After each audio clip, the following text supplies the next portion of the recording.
Yeah, like I said, I've been following you for a long time and all, so I'm excited to get into this. There's some big, I've invited some other, I invited David and a few others, Dom to come, so I'm hoping they'll come shortly. All right, guys, let's get started here. So, let's all start with some introductions here. My name's Roger. A lot of you know me from Infinity Token. I decided to hop on this project because it's supporting a really good cause. They kind of followed a little bit what Shiba Inu did. They sent like a lot of their supply to Vitalik. We actually sent 10% of our supply to the Ukraine official donation wallet. So, but yeah, most of you will know me from Infinity Token and FitScript, two legitimate projects, one that works with crypto mining and one that's building a fitness application that rewards people in crypto coins. Ian, go ahead and introduce yourself. Sorry, yeah. So my name's Ian. I've been in crypto for like two years. I've been involved in a couple of projects. I did a little bit of work for Rogers. One of Rogers' projects did a cool some graphics and videos and stuff like that. And was involved in a successful project called CryptoKing. It's still going. It's got a lot of import and stuff, and yeah, I'm fully doxed, and that's me, guys. Sorry, I'm just a bit nervous. And our special guest here, Tom, can you tell them a little bit about yourself? I'm sure everybody knows who you are. Hey, yeah, my name is Tong. I am by trade a software engineer, and somehow I got involved in all this mess because, well, essentially I got scammed, and yeah, the rest is basically history. Well, let's look forward to a brighter future then. So thank you for that. Matt, go ahead and introduce yourself. So my name's Matt Wallace. I'm technically the 69th person to step on the moon. That's what I'm best known for. I also one time made a couple videos on Dogecoin back in the day. So I'm excited to be here and talk about crypto and obviously scams and what's happening lately, especially on social media, is really frustrating to see. And I think there's a huge opportunity to tell people about it, huge opportunity to try to prevent that and stop people from getting scammed in the future. Yep, the best prevention is education. So that's what we're here to do tonight. We're going to discuss everything. Russ Davis, do you wanna give yourself a brief introduction? Yeah, sure. Hey guys, honored to be on this call. This is great. And after watching the Netflix show with Tong and everything, it resonates just so closely to me. And the threats of scams are so real, and we need to educate, like you were saying. And then adoption is step number two, and we need to realize that education is not an overnight experience. We need to educate for at least a few more years before everyone starts to adopt cryptocurrency. So we need to realize we're also in the infantile stages of crypto. And, that's one of my main things is, hold, because we take for granted how early we are actually in this whole scene. I could not agree with you more. Thank you for those remarks. So, Thank you. the Matt, did you want to say something? No, I did not have anything to say, but I definitely think that he's right about that. At this point in crypto, it's so early on that most people in the world don't even know what crypto really is, besides just hearing about Bitcoin maybe one or two times. I think the total global use of crypto is around 10 to 15%. And that also varies depending on if it's a bull market or a bear market. At this point, I think less than 10% of people in the entire world are actually actively using cryptocurrency. So there's still a huge user base of people that can be reached. And not just that, but of that 10%, very few people have large amounts of their net worth into cryptocurrency. Some people do, but that even alone can increase just within that 10%. Then you add on to that the rest of the world, there's just so much room to grow. Hey, just to touch on that, you are 100% correct. It's 13.5% of the world actually owns a cryptocurrency wallet, and 7% are active. Can you imagine what happens when we tap into that 93% of people that are not active right now? Guys, this is, like I said, we are in the infantile stages, and let's never take that for granted. All right, following that up, let's talk about some of the things that can happen, when I guess when an entire market is unregulated, and let's hop into the Trust No One documentary. From everybody that saw it, it was about Jerry Cotton and how he utilized Quadriga as basically his personal piggy bank, and people like Tong, they got the bad end of the stick, and a lot of things in crypto right now are just luck, or good luck or bad luck. Good luck, you hopped on a coin and it went really well. Bad luck, you hopped on a coin and it got scammed, or the exchange screwed you over, or there's a lot that can happen when something's unregulated. And because crypto is promoted as anonymous, DeFi, a lot of these projects that you got that we have to learn to trust. Some of them don't have founders. Some of them, or I guess some of them, you don't know who the founders are. I mean, places even like CoinMarketCap started with an anonymous founder that nobody even knows who it is. I mean, Bitcoin itself is anonymous. So, moving into that space, that slows down adoption a little bit. And I think that moving forward, you'll see more people doxing for their projects, which isn't a bad thing. So today in this AMA, we are going to discuss exchange scams, rug pulls, pump and dumps, honeypots, and how you avoid those. So, Tong, I have some questions for you specifically. What prompted the directors and producers to create a documentary about Jerry Cotton and Quadriga Exchange? Hey, I just want to mention that this is not the only documentary about the Quadriga. There was another previous one called Dead Man's Switch, which is available on CBC in Canada and Discovery Plus in the US. It pretty much highlights the same content. I would say they're complementary to each other. So yeah, check them both out, actually. But yeah, the reason why so many people are interested in the Quadriga scam is because of how, because of how crazy it is, right? So you would think that it's just, it's not like other scams actually, because of how it happened. So like the CEO died suddenly in a very mysterious way while he was in India, and then you have all these other characters that's involved in this scam, and it's huge, right? It goes through the whole not only just involves the legal system, it involves a lot of the participants in the scam are previous criminals as well. Jerry himself is I don't know even know how to explain him. It's just, maybe he's been scamming. He's been a lifelong scammer along with the other guy, Mike Patron. Like, it's just such a crazy story. So I think, and along with his widow too, which is all involved in this crazy mystery now. So I think that's what got people involved too. Hey, I think it's crazy that the documentary itself was like one, just short of being able to include the latest scam that Mike Patron was involved in, the Time coin. And I think that coin ended up with I want to say 9 figures worth of Ethereum or BNB sitting in a wallet that's supposed to be used for investments for the people that bought into the coin. I don't know as much about that, but I just find it crazy that he's still roaming around scamming. It's I mean, it drives me nuts. It's like the fact that these people are still running around, still scamming people, and they've been doing so for years and years and years. And yeah, they're running wild. Us victims haven't seen a penny because the law enforcement doesn't care about us. So yeah, hence why I want to be involved in this project. I feel like we kind of have to take that up ourselves, because obviously the big guys don't care about us.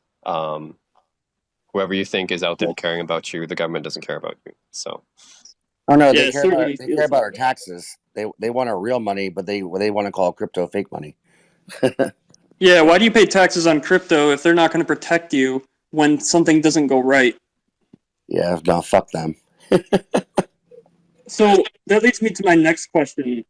What led the directors to choose you for an interview compared to all of the other investors that were scammed on Quadriga? Did you volunteer, or how did that come about? Yeah, so actually, I was one of the first visible, I guess, victims because when it all happened, there were a lot of law firms that wanted to take up the case. I guess it's pretty much the first major crypto case in Canada. So I basically, I guess I just wanted to be one of the first to say, hey, I want, I choose this law firm, and I want us to try to help get us money back. And I signed an affidavit, and then after I did that, kind of got out there, and then I got some news outlets that wanted to interview me. So Bloomberg, I think, was one of the first that wanted to interview me. And after that happened, then I became even bigger. And then so they found me as, I guess, one of the most prominent victims. And I guess they asked other people too, but a lot of people in that group didn't volunteer. And I said, hey, I'll volunteer to do it. I want to get my story out. I want to make this visible in the public. And that's how it happened. That's awesome of you going out there and doing that. And, people should really appreciate that. A lot of times when you fall victim to a scam, people, you can be embarrassed. I mean, I'm sure all of us at some point in here have been scammed by some type of, rug pull or, crypto scam. You said that ICO scams were big back in the day. I wasn't in that space yet, thankfully. But, there's so much you have to learn in order to be careful with trading, low market, even more specifically in this space, low market cap coins are probably the worst for that. So I want to ask you, when did you first learn of Quadriga Exchange? So I got into crypto probably early 2017. One of my friends told me about like Bitcoin. This was back when it was still kind of like a very niche thing. It was like $1,000 or something at the time. Anyway, very, very niche. So that's how I kind of really got into Bitcoin, started investing in it. And then Quadriga was just, I mean, it was the biggest Canadian exchange at the time. I was living in the US at the time, so I used Coinbase. I think that's a lot of people's first exchanges in the US. So I used Coinbase, but then in Canada, we don't really have that much regulation, and even less regulation than the US actually for crypto at the time. So Quadriga was one of the biggest. So that's how I knew about it. Really, it was the oldest and the biggest. It started actually in 2013, even before Mt. Gox. So. Well, yeah, that's awesome. It sounds like you got in decently early. Let's move to that next question. When you first invested in Quadriga, what was its reputation like? Yeah, so first, I don't like the fact when people use invest. I didn't invest in it. Like, I just want to transfer my money over. So that's the only thing I used it for. Because I was actually, I used a lot of US exchange. I used Coinbase, Gemini, Bitrex. All those were fine. And I even used some lesser exchanges. I think there was like Trade Satoshi, there was Blue Trade, KuCoin, it was Hit Bitcoin. Like all these other smaller ones didn't have an issue actually with any of them. So that's why I went to Quadriga, and I didn't at first suspect anything because none of the other exchanges had any issues. So yeah, that's how I got into it, and I just really want to just move my money over to Canada at the time. So yeah, that's what I use it for. Yeah, that makes sense. During the documentary, you specifically there was like there's a certain percentage commission fee to do it any other way, and they had like a 10% premium program. Did that mean what did that mean in terms of the cryptocurrency you would have been buying on their platform for like the 10% premium bonus? That was the one thing I didn't get. Yeah, so there was a premium for Bitcoin on there, and I think I wanted to take advantage of that too, but I kind of knew at the time what that was about, or at least I thought I knew, because there had been actually a lawsuit with CIBC, which is one of the major Canadian banks, and they had a lot of money frozen, and they said, this is not our fault. It's frozen because, the banks, actually, it probably should have been a red flag at the time. But anyways, they explained on social media what it was about, and then we kind of trusted them that, this is the reason why withdrawals are taking so long. This is why there's a premium on the crypto there. And I just thought, hey, this lawsuit's going to wrap up within, at least this is what they said, right? They told us, this lawsuit's going to wrap up in by the end of December 2018. So then I thought, okay, I'll just wait until the end of December, get my money. I'll get a 10% basically extra for just waiting that month. I guess I didn't have to really risk I didn't think I would risk anything because it was just transferring my Bitcoin over and converting it, right? So there's no risk to the market, no exposure to the market. So I thought I was being clever at the time, and then it ended up being the scam. So that's how it happened. Man, that's just crazy how that all ended up working out. Yeah, sometimes So- the most convincing things can be what end up being scams in the end. It's kind of crazy how smart some of the techniques people use are, how they play on your emotions, they draw you in, they make you feel like you have to go fast. They really know how to get into the minds of humans, and they keep trying things until they figure out stuff that works, which is why, unfortunately, it can be especially effective on new people, or even if you're experienced, it can still be effective if they're able to kind of get inside that emotional part of you that wants to take advantage of an opportunity. I mean, yeah, look at the Tinder swindler. These people are professionals at what they do. They have no remorse, and they're just the type of people that should be locked up. Yep. So, had you had any prior experience or experiences with falling victim to other forms of crypto scams? That's to me? Yeah, that's to you. Okay. So I was involved in a bunch of scams, like the ICO scams. I was involved in much of those. It's basically this was at the where crypto was really everything was crazy because everyone was trying to ride a rocket, and I think this was I don't know how many people here were around at that time. It was the end of 2017, beginning of 2018. It was a huge bubble. People's grandmas were investing their money into crypto without any idea what it was.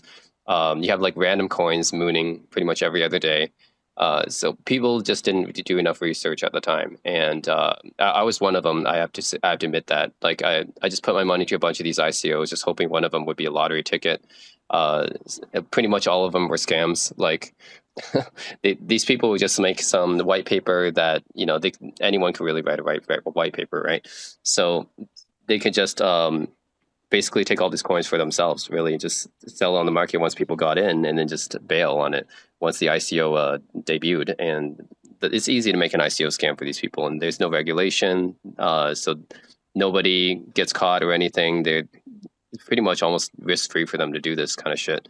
And that's one of the scams. Another one is I fell into a bit later. Is the one called they use these coins that are called like staking coins that like you can create like master nodes with them. So like you can use these coins. I think it came from the one coin called Dash. I don't know if people know that. Dash was one of the original master node coins. So they have this proof of stake coins that if you hold a certain number of them, you can gain passive income from them essentially. But there's a lot of these scams that are basically that's all it's for. It's advertising itself based. There's no worth to them. It's just advertising itself based on the fact you can make passive income. So of course people are just going to keep selling and selling these coins once they get. They just need a minimum to make a master node, and then just keep selling the rest. And of course they'll just destroy the price and value of the coin. And so just it's almost like a Ponzi. So yeah, it's the people at the beginning. Of course, they have all the master nodes and all the coins, and then just sell it to all the people who come after them and try to cash in. And it's a Ponzi essentially. So here's what's crazy to me is nowadays you got projects that don't even go as far as writing a white paper. You got projects that won't even put a roadmap out there, and you got people that will just buy in because you'll see a bunch of random influencers boasting it online. And there's a project right now. It's actually the opposite of our project. They're called CK. They're trying to build off the hype of the documentary that's out there, and it's just a massive pump and dump scheme. Liquidity is only locked for a couple of weeks, and at the end of that, the end of that liquidity being unlocked, the developers will just leave with the money. Maybe they won't now that they heard me saying this live here, and I hope it prevents them from doing it. But it's just crazy how people, and then I think the craziest thing is when you try to warn people in a group like that, they all come after you, and they they just don't want anyone hurting their bags. But in reality, they need to pay attention to what they're into, and do more research on simple things like how could you actually buy into something without a white paper. Something like that just doesn't make sense to me at all.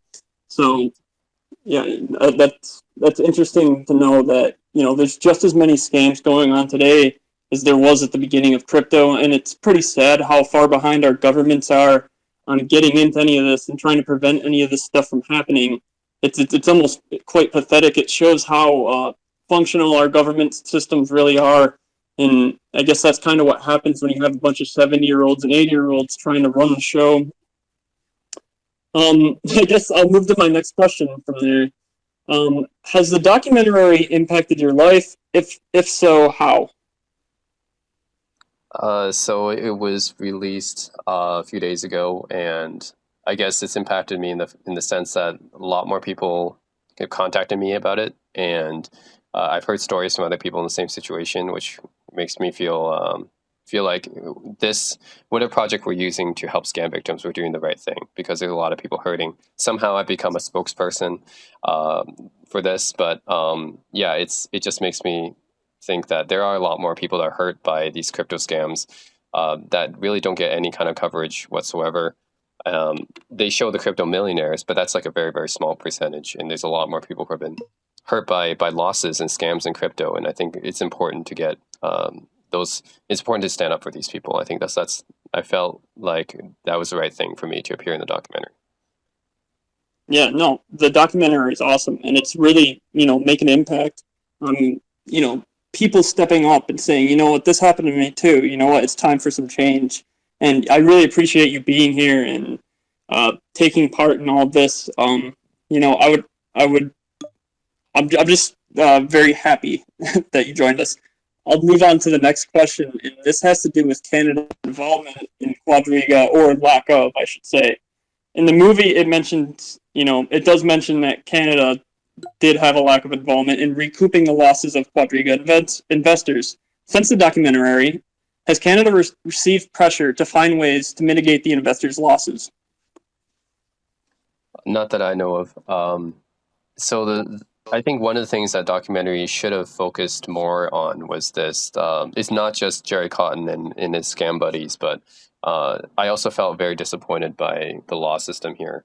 Like, first of all, the CRA, which is the Canadian Tax Agency, didn't audit Jerry or Jen at all, and they pretty much evaded taxes.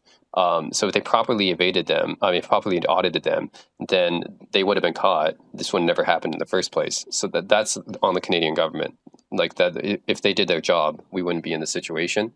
And after the bankruptcy happened, pretty much we talked to the RCMP, which is FBI, RCMP, and they didn't really do anything.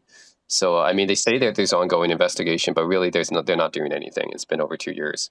So that's what I felt really disappointed about. Now I've heard that Canada has put like anti-money laundering into place, and they made crypto exchanges money service businesses, which means they must be registered with FinTrack and stuff like that. But in general, I think related to the Quadriga case, I don't think they've done much of anything at all. And it's kind of sad. We've asked them to try to exhume Jerry's body. We've asked the RCMP to investigate all the way back to 2019. And we haven't heard anything from them. EY, Ernst & Young, who's on the case, they're supposed to be the trustee, haven't heard anything from them in 2 years, while the lawyers keep taking our money. So it's just a bunch of disappointment when it comes to the law, basically, and the legal stuff that goes on here. I just feel like now I have the idea of what people say with lawyers. They say lawyers are just basically legally scamming people. And I totally agree now. They are legally scamming people. They do nothing, and they just take your money. I mean, when Apple had that massive lawsuit against them, I think I got like $50. Well, the lawyers made off with millions. So for invading people's private or personal property. So yeah, I can agree with you on that one. It's, if anything actually happens, it sounds like the Canadian government will get some money back, and it sounds like the lawyers will make some money, and I guess we'll actually see if anything ever actually happens. They're probably just looking for, to elongate this process to make more money in it anyways. But, those are my opinions, not facts. So let's move on to talking about Jerry Cotton. Are you suspicious about his death? Of course. I mean, how can you not be? But I think there's so many there's so many things to think about here when it comes to what happened. Like, first, there's the other people in the story, which are Jennifer Robertson, his widow, and Mike Patron. you can really target any one of these people to say that they were involved. My bet in the documentary, I said this as well, but I'm probably more leaning towards the Jennifer Robertson side. Either they're jointly involved, or she was involved somehow with the murder of Jerry, is what I'm thinking. But anyways, a lot of people think he's not dead. He faked his death because in India you can easily forge a death certificate and stuff like that. The thing I don't understand, though, is why he would choose that time to fake his death. I mean, if it was maybe 2017, end of 2017, when crypto, everything was really high, that would make more sense. But to be the end of 2018, everything was really low. It was at the bottom. I don't know why he would choose that timing exactly. We already know the cold wallets were empty since April of 2018. So maybe he's been holding out, and he knew he was basically running a Ponzi scheme at that time, just taking people's, like my money that I put in, just using it to fund people's withdrawals. He knew maybe that would collapse at some point, but then from the chat logs, this was never mentioned in the movie. This is extra details I'll put in later, by the way. There's chat logs that the head of Quadriga support released at the time, and basically it said that that Jerry was planning to hire people to develop the website even more, which to me is, why would you fake a death and then do something like that? Like, if you knew you were going to die, why would you be hiring people to continue to develop the website? Like, there's a bunch of stuff that makes me think that he didn't plan on his death. And then there's a will written 2 weeks before his death, which everything was given to Jennifer Robertson. So that's what made me think it's more on Jennifer's side. And at the funeral, she's acting very strangely. She's dancing at the funeral after her husband died. Like, what's going on there? Right? There's parties at her hotel. There's like stories of this. So that makes me think it's heavily in favor of her being in on it. So that's why I feel about his death. I don't even know actually if he's actually, his body's there, or if he's cremated. There's conflicting reports. So if he's cremated, there's actually no body to exhume, right? So I'm actually not sure about that. Yeah, I'm sure you spent a lot of time thinking about that, and I'm sure a lot of people that were involved with the Quadriga exchange have thought of, a lot of the, purchasers of crypto on there have spent a lot of time thinking about that. For me, just seeing the documentary, I kind of take the same side as you. There's a lot more suspicious on her end than I saw on his end, but we'll never know. I do think that governments would have a little bit more power to figure out what's going on there. I mean, I've watched the show American Greed Scams, and I feel as though I've seen them solve more suspicious and more difficult matters. Here's another thing to add. She changed her name 3 times, and she's actually committed some crimes already. We already know that. She's lied under oath about her being involved in Quadriga, and she's evaded her taxes. So there's already things out there that should put her in jail, but she's not in jail. She's allowed to roam free. And actually, EY, Ernst & Young, gave her $200,000 to cooperate with the investigation. Isn't that crazy? She's the criminal. Wow. And she's allowed to have money before any of us. Man, that's insane. Has anybody, from the Quadriga group, have they seen her on social media? Is she still active in that sense, or is she kind of just hidden? No, she's never been in part of that group. Apparently, she wrote a book saying that how she's innocent and all that, and she's making money off of it. So, man, what a bitch, right? Oh my God, that's insane. Basically lying in her book and selling it to make her get her back the money basically that she stole.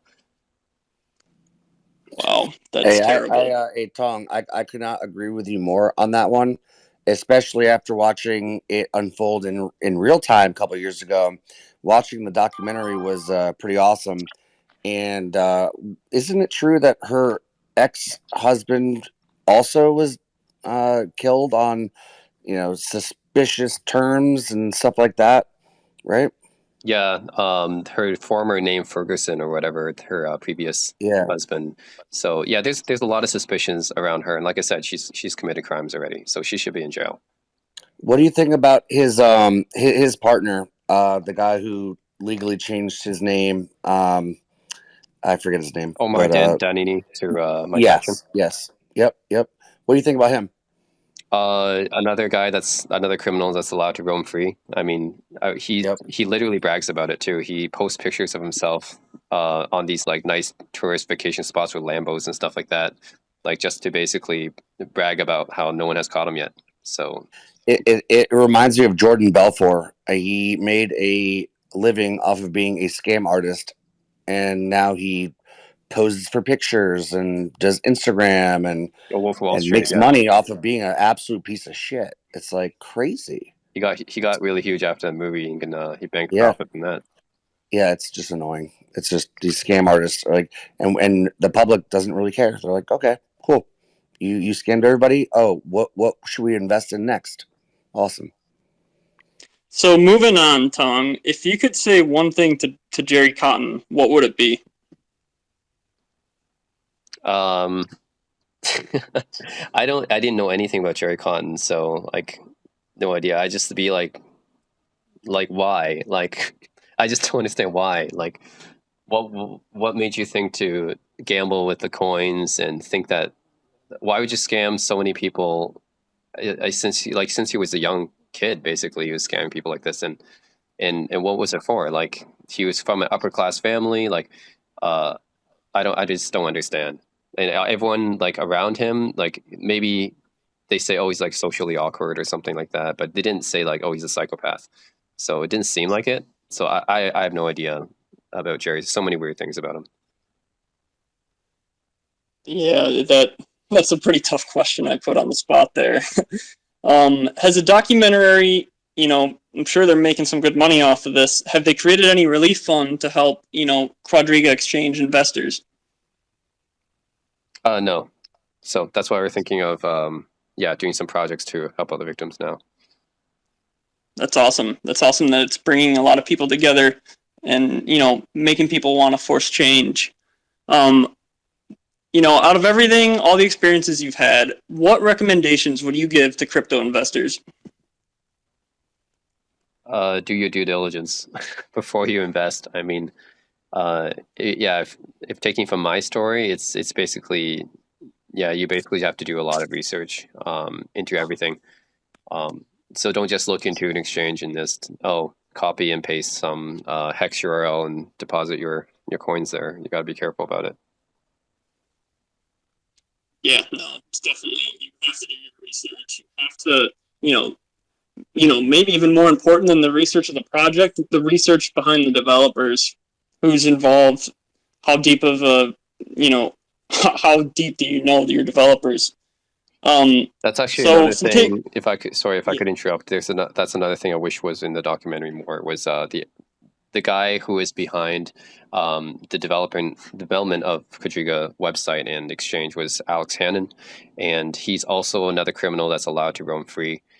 He basically, like, he was in on it as well. So he knew Jerry and Patron from years and years ago. He's also the sole developer of Quadriga, so he knew everyone's accounts.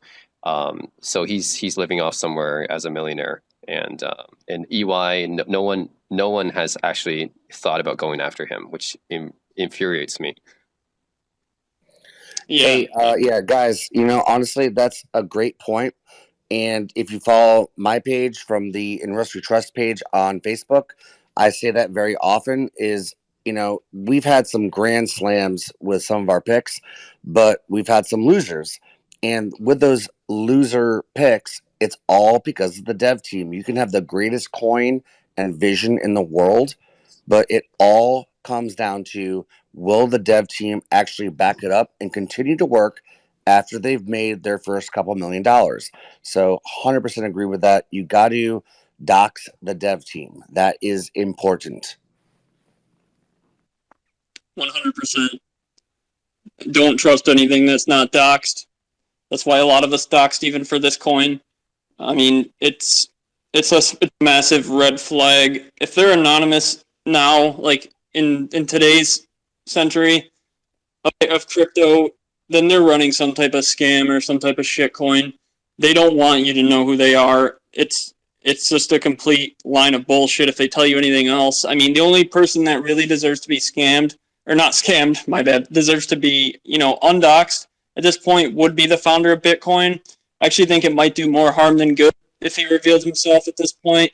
But that's because he's the creator of Bitcoin. You can't compare any of these projects to Bitcoin. Bitcoin is, it's the ultimate. It's the gold standard. This guy was a genius. He wrote an incredible white paper that I would recommend reading. So, if they're telling you they're not doxed, well, the founder of Bitcoin isn't doxed. I mean, you're comparing something completely different. You're just using the source of an Ethereum or a Binance Smart Chain coin or, Solana or whatever it is you launched off of. You're not really. It just depends how well your project can take advantage of that network. So are you saying that Craig Wright from Australia is not the creator of Bitcoin? He's not Satoshi Nakamoto? I'm saying exactly that. Exactly. He's a piece of shit. Yeah. No, that's exactly. No, Satoshi, from every research that I've ever done, yeah, he's not living anymore, which, like you said, it'd be more harm than good. And it's apples and oranges. It's not the same thing as today's cryptocurrency market. I am so doxed, it's not even funny. And, everybody that creates a new coin should be. And that's why I support regulations, because these shit coins with bullshit names and nobody knows who they really are, there's no need for that. If you believe in the project, put your name out there. 100%. I couldn't agree more. And can I just expand on that as well?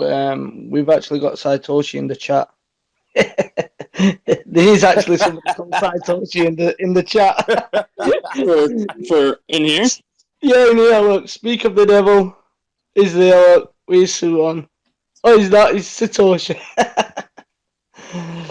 Oh dear. Yeah, so I found the documentary really, really good. And I mean, Tong, I've just got to take my hats off to you and Russ. You played a blinding part. You did really well. Oh, thank you. All right, guys. So I'm just going to go over what I think are some of the good takeaways from the documentary. It seems as though even in today's era, there's a lack of people and places to report crypto crimes to. I definitely think that's something that needs to be improved on in all fronts. Even today, I feel like somebody somewhere is running an exchange scam, and we'll hear about it somewhere in the near future. And that's the sad truth of it. Some things we can do to protect ourselves, as we were just mentioning, learn how to recognize crypto scams. Learn how to identify developers that have bad intentions. One thing that's important here, Tony, I'm going to unmute you for this. Hold on. One thing that's important that we have to do is learn how to avoid, bad marketing. For example, does it have a roadmap and white paper? Is it infringing on anybody else's work? Is it copying somebody else's work? Is it you guys know how to recognize a shitcoin. How do the developers and admins answer community questions? That's one thing that's good to pay attention to. Tony, do we have anyone from Excel here? I haven't seen anybody join the chat. I messaged them to see if they wanted to come in, and they were just happy to help promote this a little bit. So I don't believe there's anyone here that's speaking for Excel. Okay.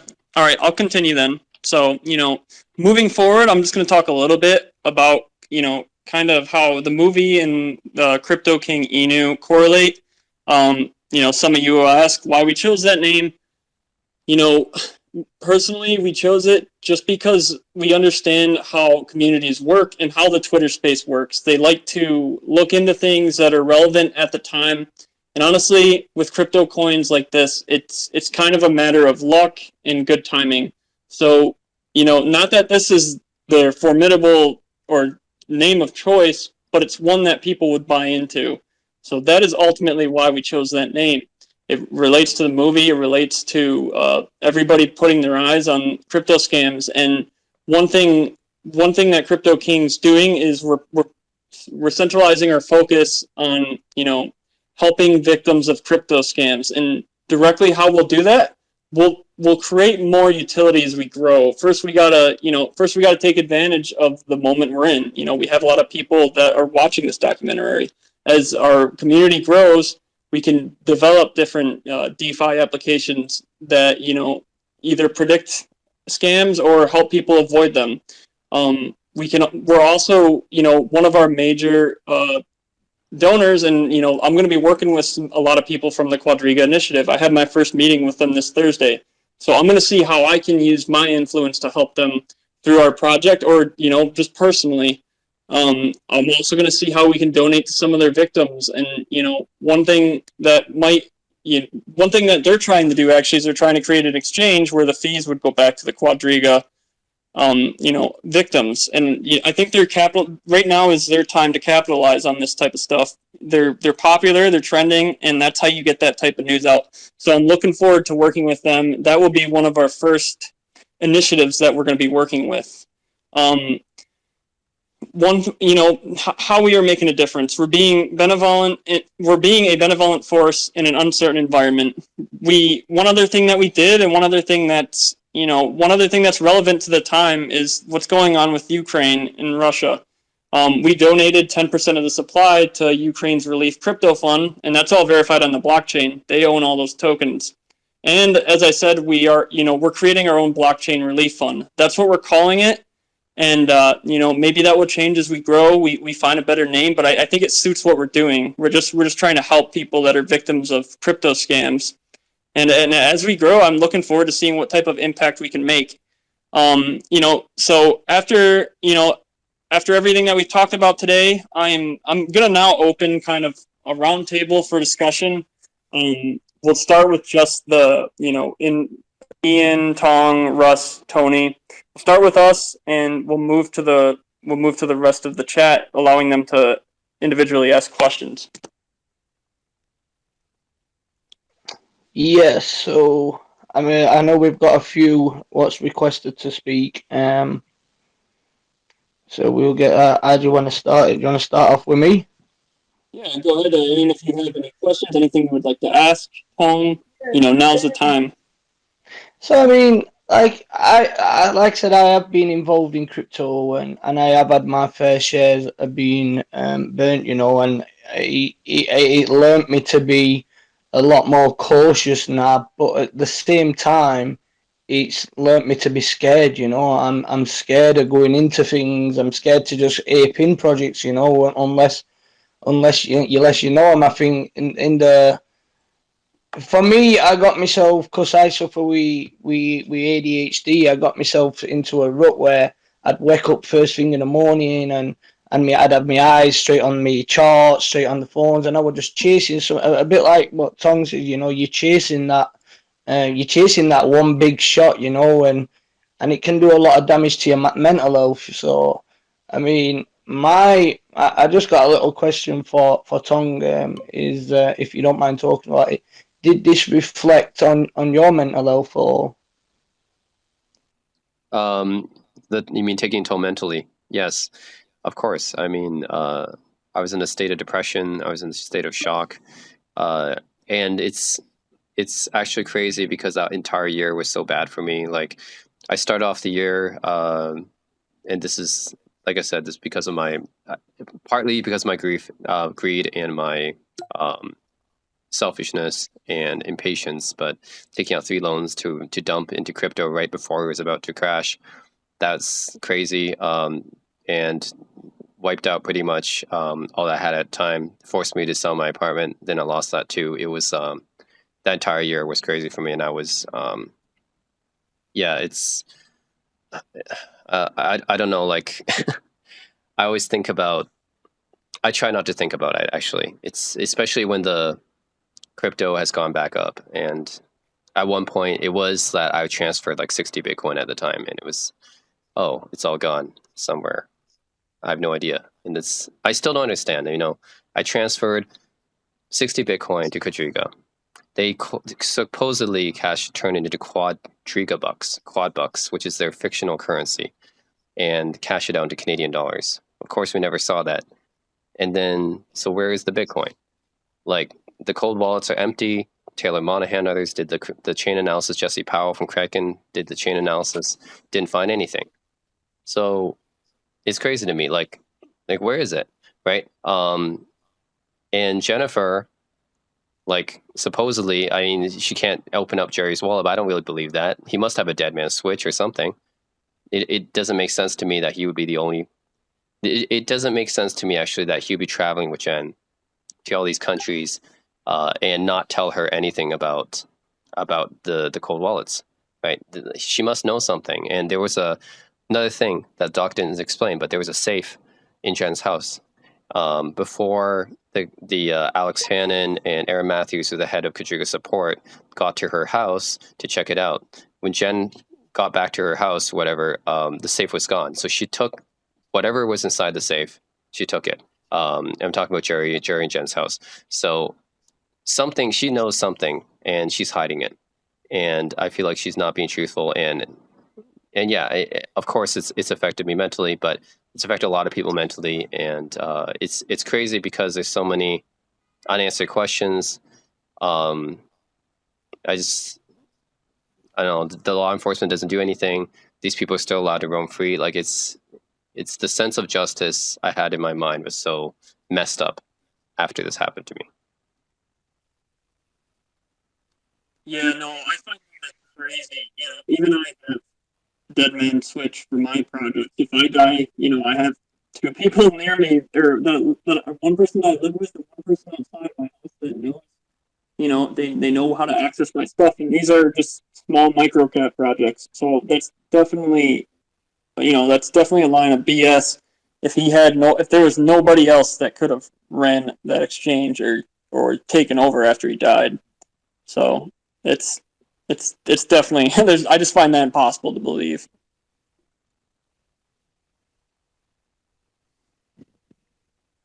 Yep, me too. And I have allowed somebody else to come up and speak. I don't know if they had a question. Are we opening the floor up, Roger?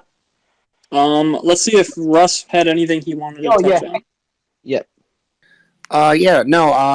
Yeah, as far as Quadriga, it's kind of like the Hotbit model where they are putting things on margin. So when you're buying Bitcoin or selling whatever, they're giving you promise notes like in Dumb and Dumber, like an IOU, and they're playing the market and giving you credits. And they're not actually going out and giving you Bitcoin. They're just saying, yes, we promised you this much or this. So yeah, that whole model is crap. Jen is a criminal for sure, and I think she's behind it. And yeah, I mean, I'm loving just hearing all of this, you know, firsthand from Tong. This is great. This is such amazing information to have. And no, I appreciate this whole panel. This is great. Hey, Roger, if you don't mind me sharing a little bit, and I was going to ask Tong and Russ a question, kind of follow up with it. I resonate with everything that you were saying, Tong, and cryptocurrency is tough. People get into this and they have hopes and dreams because they've heard the stories about people becoming wealthy and having that life-changing wealth that came from Bitcoin. So we looked at these other cryptocurrency projects and think we have a shot at somehow recreating that or recapturing that lightning in a bottle. And I got into cryptocurrency just a couple of years ago, so much later than many of the people in this chat. But I noticed that, you know, you could make money fast, but it seems like you lose it even faster. And I fell into the trap of selling personal property, cars, trailers, you know, motorhomes, just all kinds of stuff in order to try and capture that lightning in a bottle that you can get with cryptocurrency and have that life-changing money. I'm not a single man. I'm married with 2 kids. And the type of money that I put into cryptocurrency has actually really hurt my family. So I realized after a while that you can't just throw money at everything because you're going to lose more often than not. And in fact, I turned a corner and decided that instead of just throwing my money at other projects, where eventually I realized most developers, you can't believe in them to build them, that I was just going to go and help build projects. And a lot of people who know me for helping and working relentlessly to build Infinity Token. But I think the point that I'm getting at is that I spent a lot of depressed hours because I let my family down trying to make a difference for them by using cryptocurrency. And I feel like that depression that maybe set in for a lot of the people in here, including yourself, is something that's inevitable for new people in the crypto space too if we don't educate them. So I'm curious from Tong and Russ, what would you guys advise a brand new cryptocurrency buyer who's not necessarily looking at the the larger coins on the bigger exchanges, but people who want to get up into the startup space? Like, how would you advise them to get into it? What kind of research would you advise they do to get into that space, Tong and Russ? I'll touch on this. My advisory team. There's nobody that I trust more than myself and my friends Jeff and Rob, who are they're alumni from Harvard Medical School and MIT, and we read charts. And when it comes to coins that have not even been released yet, and we read their drafts of their white papers and this and that, their vision, their roadmap.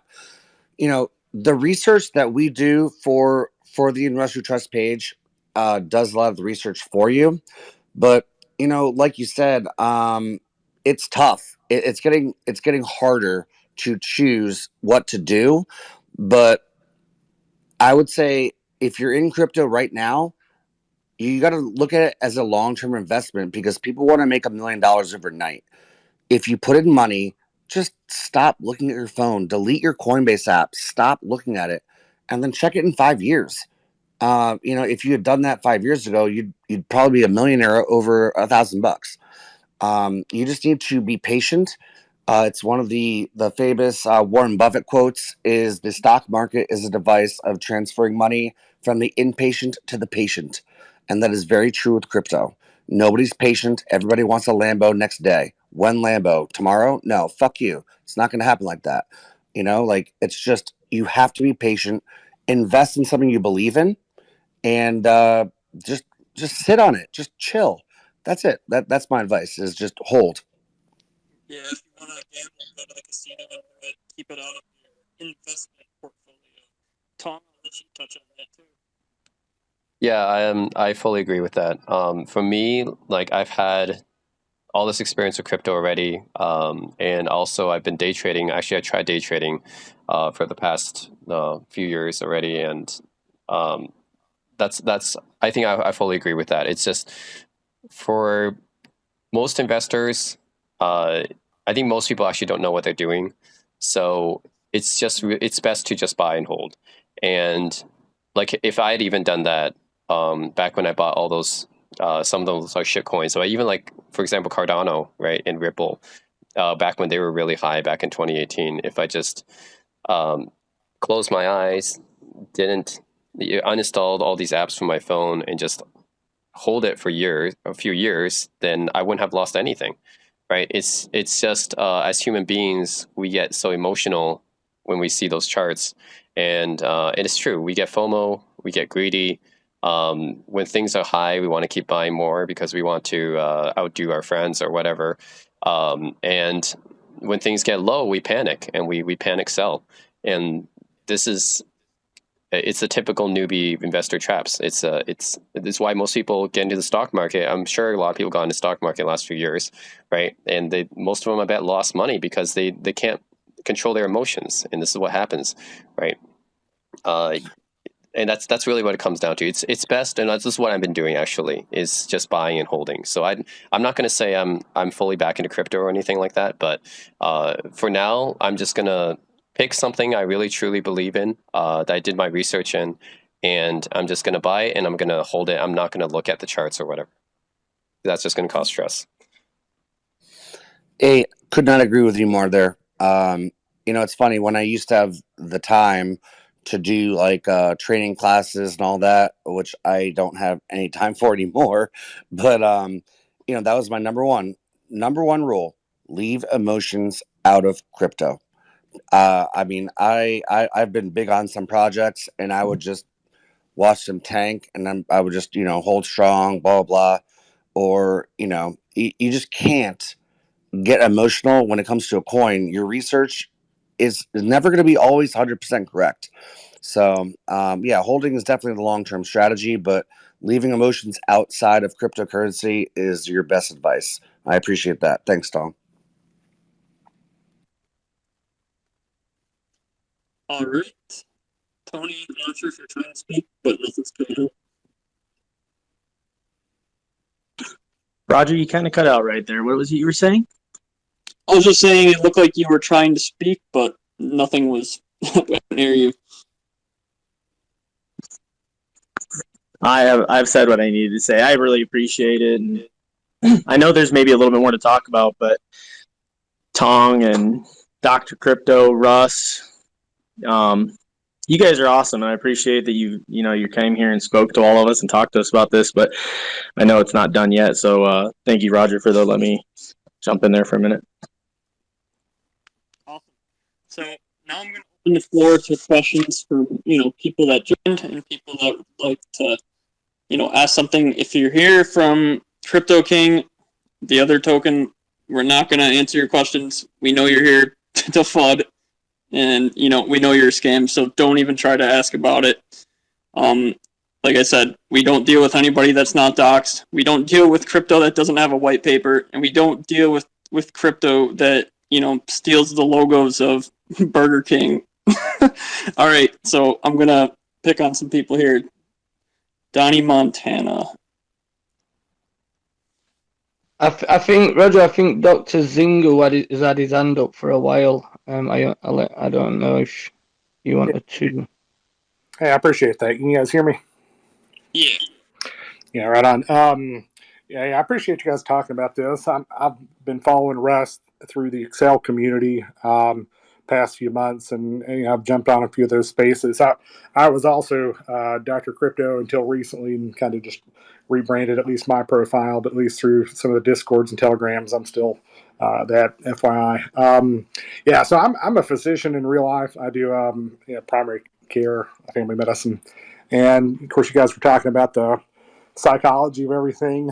And first of all, shout out to you there, to you guys, between losing that many Bitcoin. I mean, I know that's got to be tough, especially going through those situations. I've learned a lot of lessons through making money, losing money, and then of course realizing too that you don't make or lose unless you sell through that. But I appreciate you guys taking at least the time to go over that. And I've got a team of a financial advisor, a couple docs, veterinarian, just a few other kind of folks that we at least kind of run things by each other. And I found that to be super helpful just when you're looking in the new startup space. But also one thing I at least wanted to kind of throw out for your communities here is knowing when to take a loss. I've sold projects down and then taken those funds to reinvest in better projects for all the reasons you just mentioned.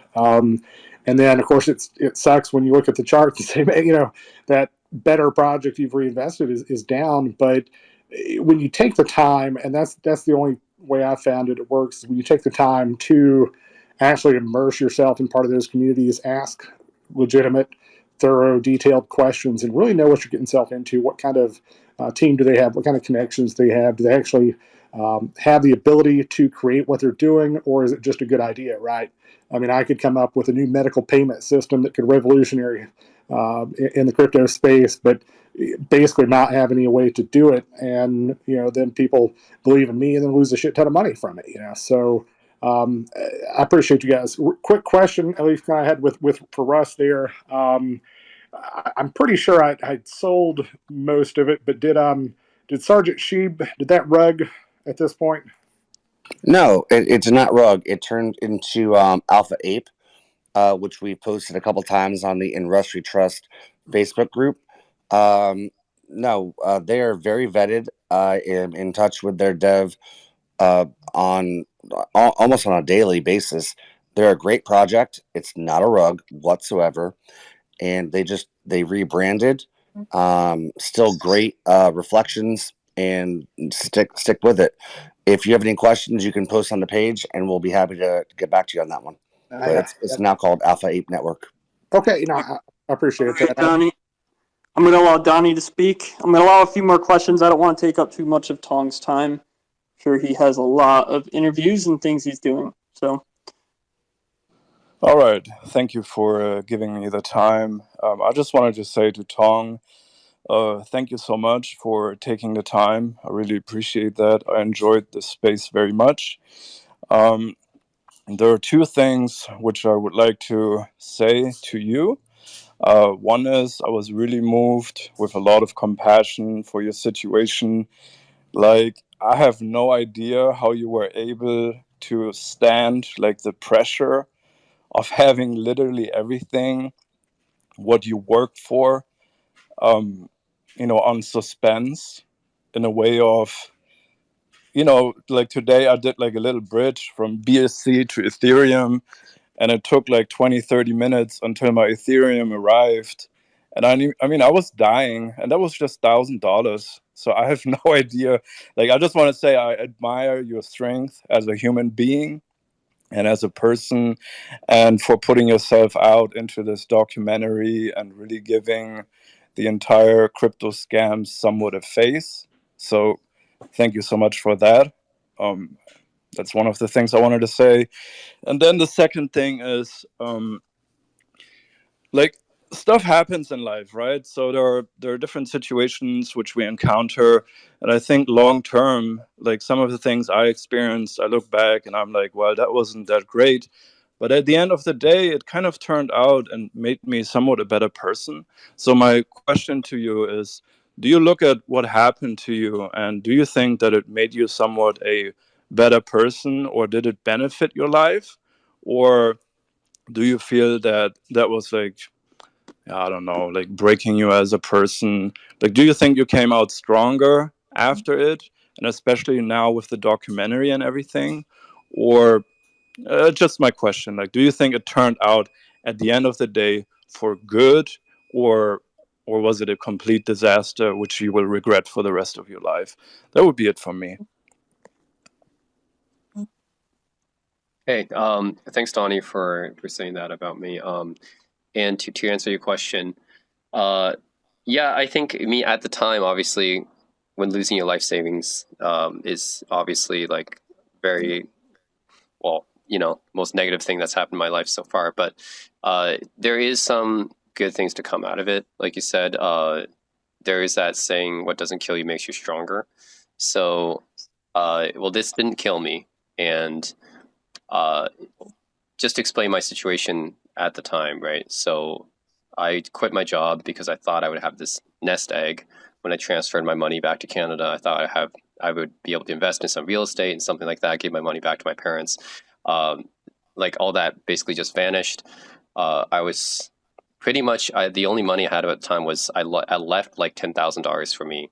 Just I transferred the rest of my money, over, but I left some of that money left just as extra money, and that's all the money I ended up having left. So I basically just rebuilt my entire life from that. So I had to find an apartment and everything. It was trash. It was like a 1-room apartment full of like bugs and insects. I was eating like pizza pops, which is basically like Hot Pockets in the US, like instant noodles, this kind of stuff. I lived like this for I worked my ass off for a year to get my money a little bit back. Not obviously, I'm still way far off from where I was before, but just to get myself a little bit back up. And yeah, it was. I would say having friends and family is so important, because during these dark times, it's like when I was feeling really depressed, I was on antidepressants and everything. It's if they weren't there, it would easily could have gone a lot worse. And having the friends and family out there to support you. And actually, I didn't. It was only my mom, really, because I knew my dad would not.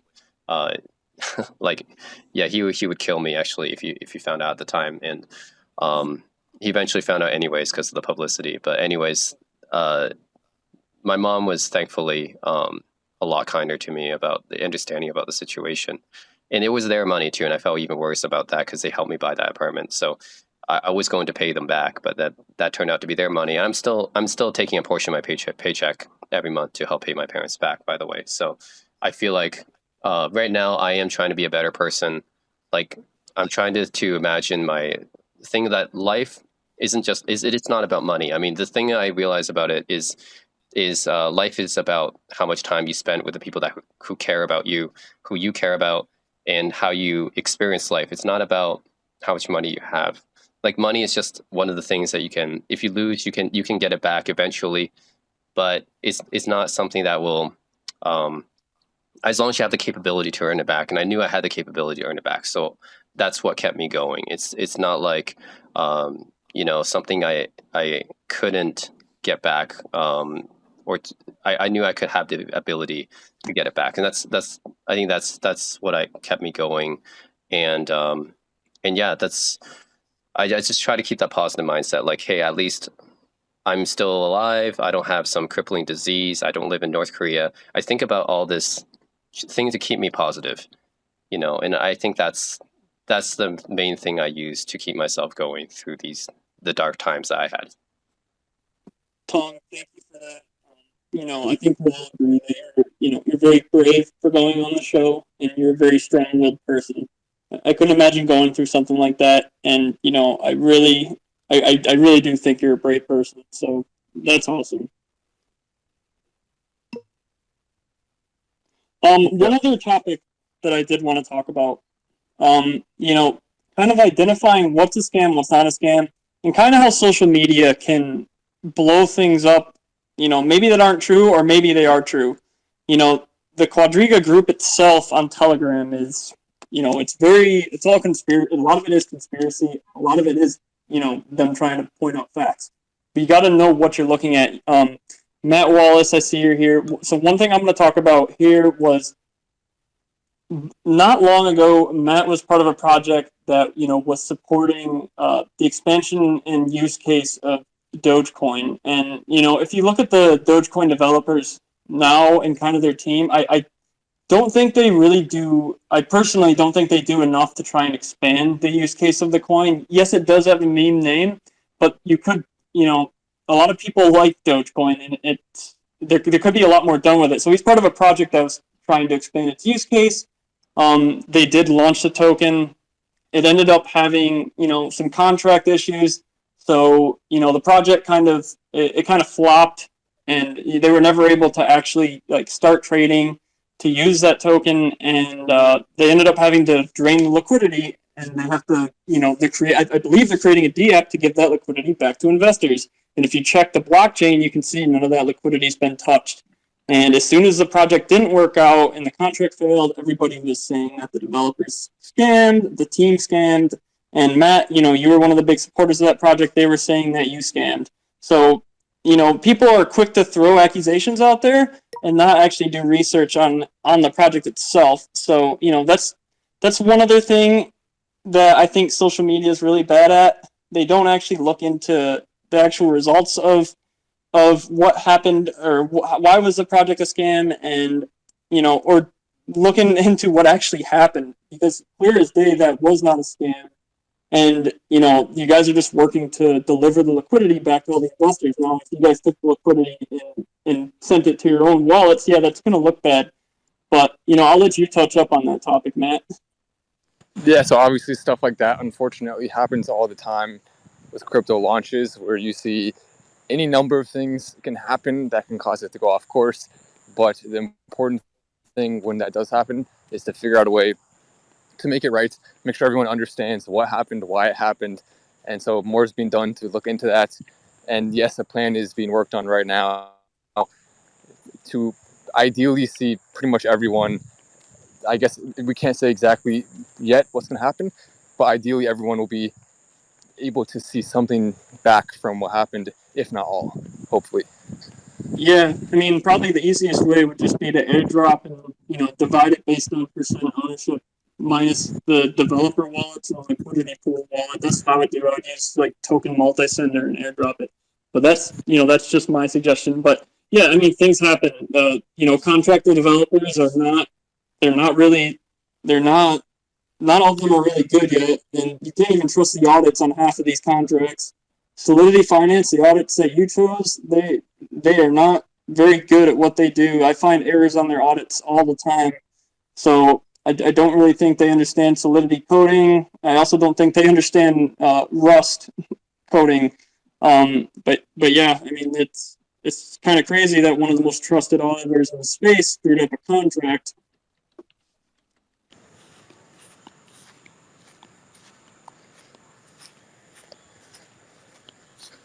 Did you want to ask Tong anything, Matt, while you're here?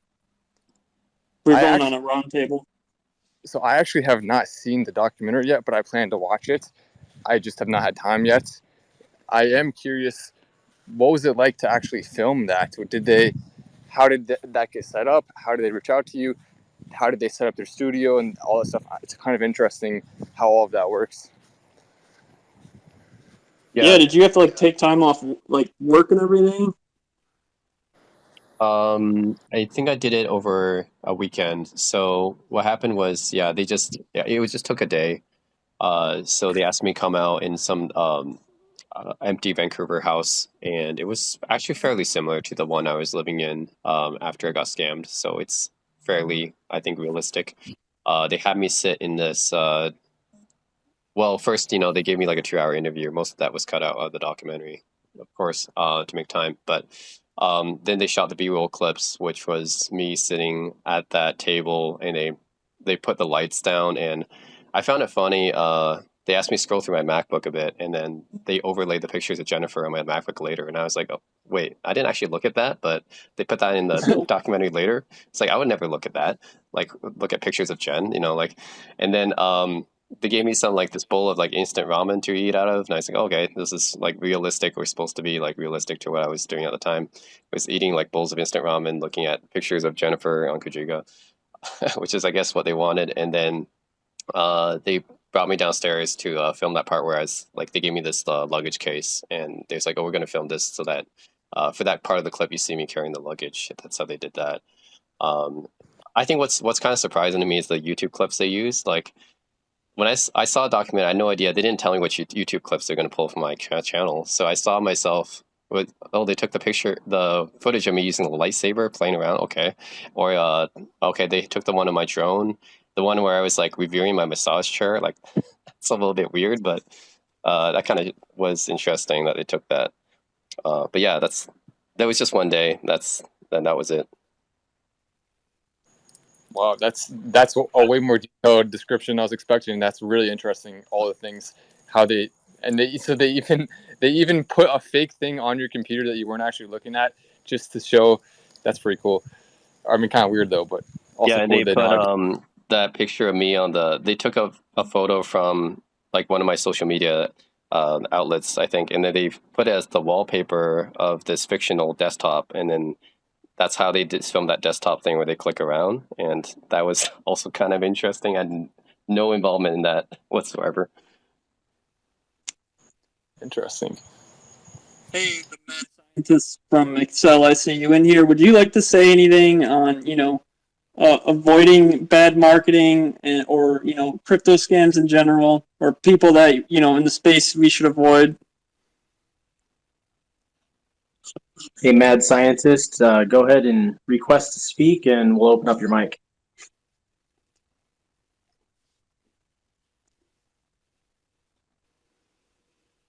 Oh, I have him as a speaker. I've just approved him. Well, I don't click it on the same time. I think it There we doesn't go. allow. All right. Can you guys hear me all right? Yeah. Okay. I mean, realistically, right, you just kind of, instead of, picking humans, right, you should take a look at the project, take a look at, is there people that are trustworthy behind it?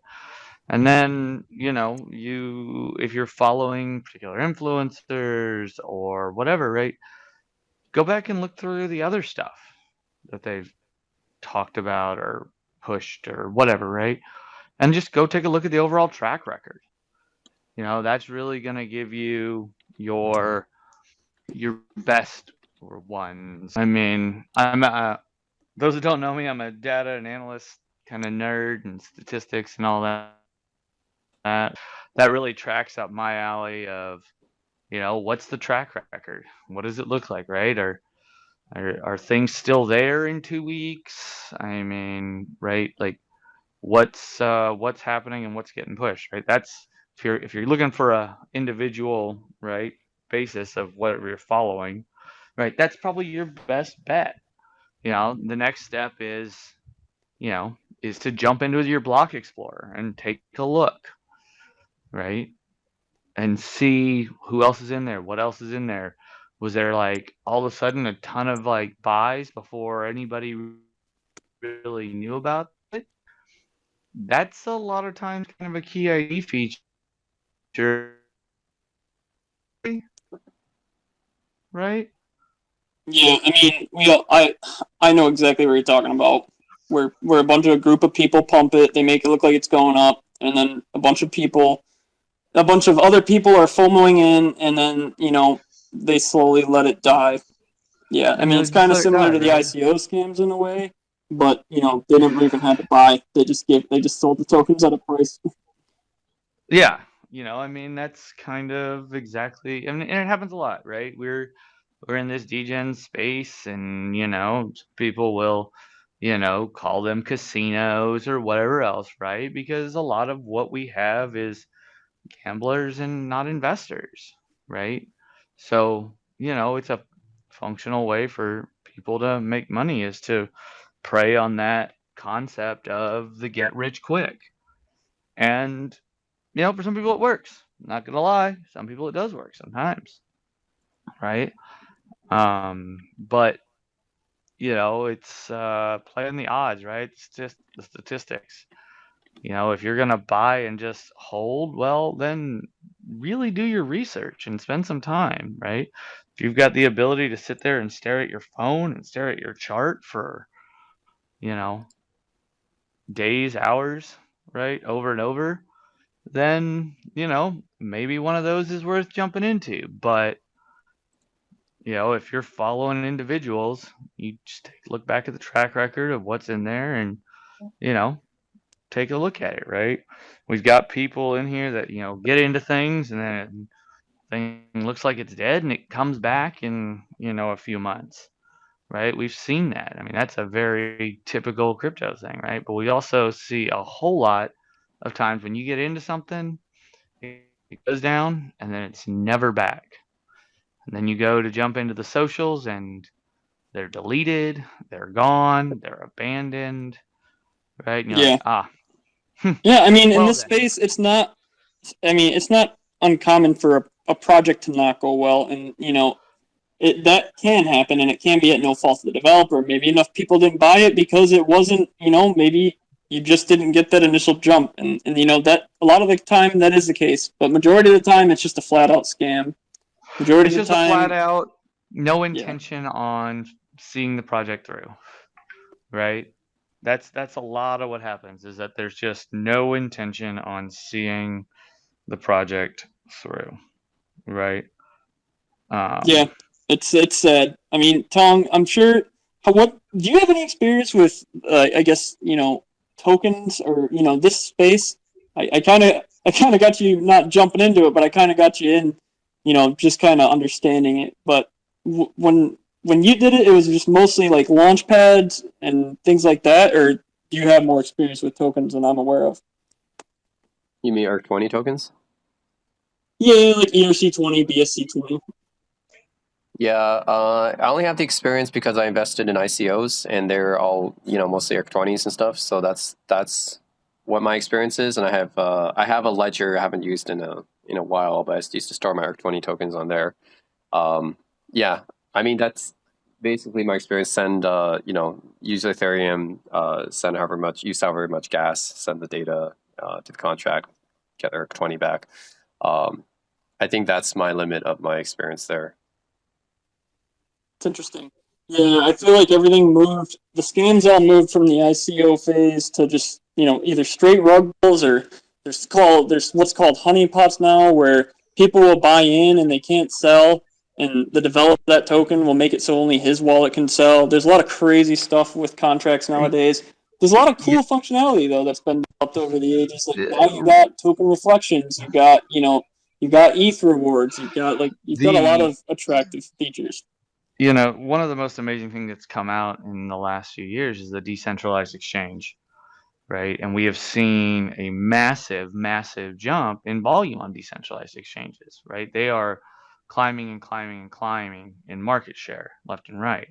However, what that means is that literally anybody can put something out, right? Which is awesome, right? Like that is like one of the greatest, abilities and executions of free market that we could ever ask for. However, that also means anybody, right? Absolutely anybody. There's no vetting, no anything. So, it's definitely a risky area um, to be in, Yeah, right? I mean, that's crypto just is specifically what it is. attracts scammers just in nature. Mm-hmm. It's from the very beginning.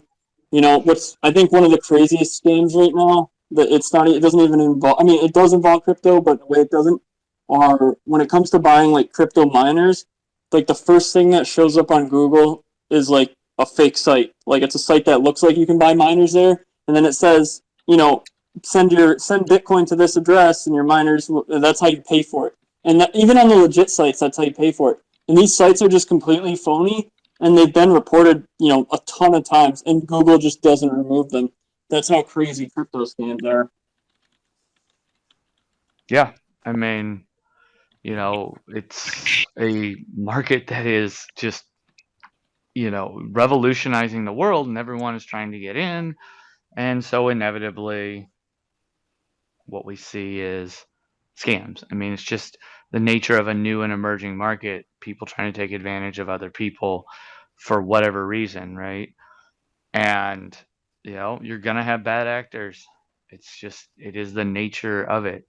And you're going to have people with great intentions that just aren't, you know, able to do anything, right? Yeah, I And mean, there's definitely a lot of people that jump into the space with not enough experience and just they can't actually fulfill anything on their roadmap. I'm gonna move on. Is there anyone else that hasn't been given the chance to speak that would like to ask Tong a question?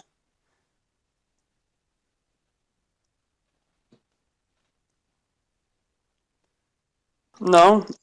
Okay, then I am gonna wrap this up, guys. It has been recorded, so feel free to pass it around. I do want to say that after this AMA, I'm gonna be actively searching, and finding different platforms for Tong to speak on. I'm gonna try and find more platforms in this space for him to be able to spread his message and get more of the story out that wasn't heard. I think that's important. I think it's important that people actually listen and learn from people's mistakes. I mean, that's the entire point of history, of learning from that history. So, he's a very he's a very good person to learn from. He has a lot of wisdom. So, Tong, I do appreciate you being here. I'll hey, message you after this CryptoKing. AMA. Hey, King. Hey, brother. You've got a wreck down here that's flying with the hands, so he might have one left.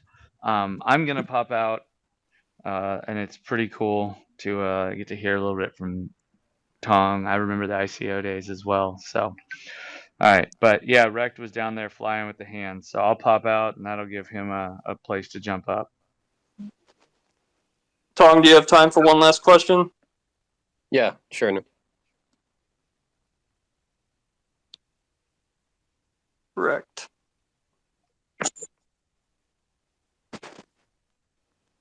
You're free to speak. What was yours?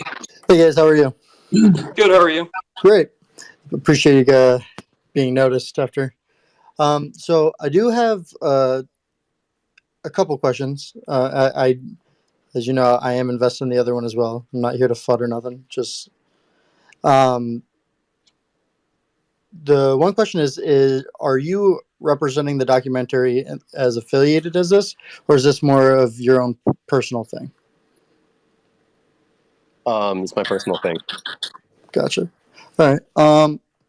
Also, for the project itself, I kind of got in a little late. I was wondering, like, what the exact utility was. I see the Ukraine thing.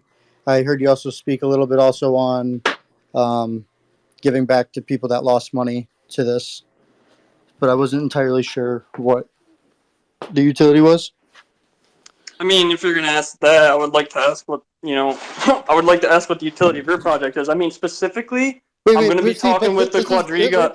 But to clear that though, I'm not here to FUD or nothing. I'm legitimately asking.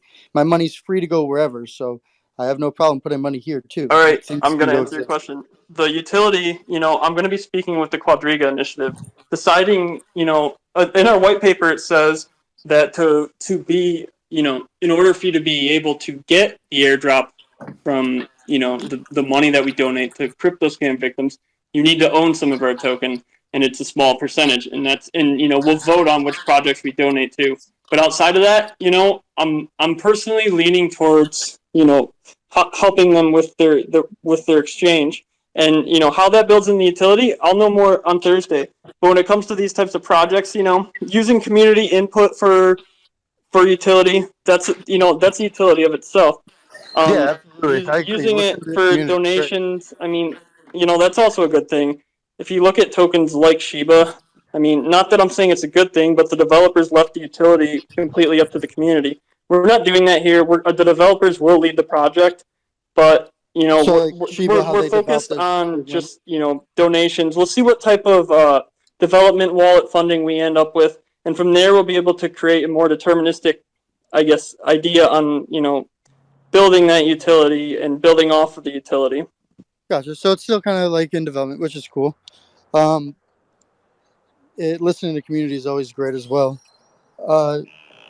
The other question was you're talking about logos, right? Yes.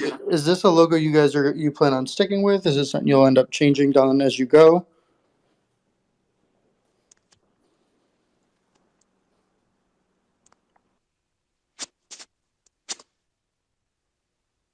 I honestly have no idea what these questions have to do with you, Tong. So It's Tong's not a developer, Rex. I was just letting you know that Tong was here as a special guest in order to help people understand the space better when it comes to development and the challenges that you have to deal with in the space of rug pulls and some of the mood that comes with that, and just trying to be safe in crypto. So I just wanted to help clear that up. Hey, Tong, Dr. Crypto, Russ, Matt Wallace, you guys are awesome. I'm the leader of the Infinity Token community, and I just want to give a huge shout out to you guys for being here. We're going to go ahead and help as many people in this space understand your stories, understand your advice as possible, because I think part of getting cryptocurrency into a bigger adoption is being able to educate people on how to be safe with it and how to pick good projects that have real chances at success. Because the moment that people just come into this space and straight lose money, they start losing faith in this system. So I want to give a huge shout out to you guys from the Infinity Token community. Thank you guys for being here. It was probably one of the best AMAs I've ever been a part of. So thank you for that. Hey, thank you so much for saying that. And on that note, I'm going into my next meeting here. So thanks, guys, for having me. And whoever is recording this, send me the link. I'll post it on my page. And Tong, thank you so much for being our guest speaker and everything that you had to offer. It was great. So appreciate it very much. yeah, I appreciate you coming here. We'll have more to say in the future, and I'll keep you guys updated on where the next AMA will be, or any type of events we're doing. So Ian and Tony and everyone that came, I appreciate you and I appreciate your time. Tong, do you have any closing statements? No, I'm glad to be here. I think we had a really good discussion, so thanks everyone who participated here. It's just I think this is really needed. A lot of people are hurting that never got the voice. People got scammed. I think it's really, really important to get this out. And I think that's why this documentary, I think, really got a lot of people involved now, and they're speaking out now. I think this is a really good thing. Originally, that was my intention, anyways, to get more media attention on this. So I'm really glad that's happening, and I'm glad to be part of this project. Awesome, Tom. I appreciate that. Ian, do you have any last things to say? I just want to say I really appreciate you guys coming on, you and Russ, and Matt Wallace, all the people that attended tonight. I just want to thank you all, and we look forward to working with some of you guys in the future. And that's all from me. Thank you very much for entertaining us, guys. All right, guys. Well, that's a wrap. I'm going to end this from here, and, if you want to stay updated with anything Tong's doing, I see he's making a YouTube video coming up here. I'll be watching that. Follow his Twitter. It's posted on our profile. You can find it there, and follow our Twitter if you want to keep updated on the progress of our of everything that we're doing, and progress of building out utility as we grow. So thank you all for coming, and have a nice evening.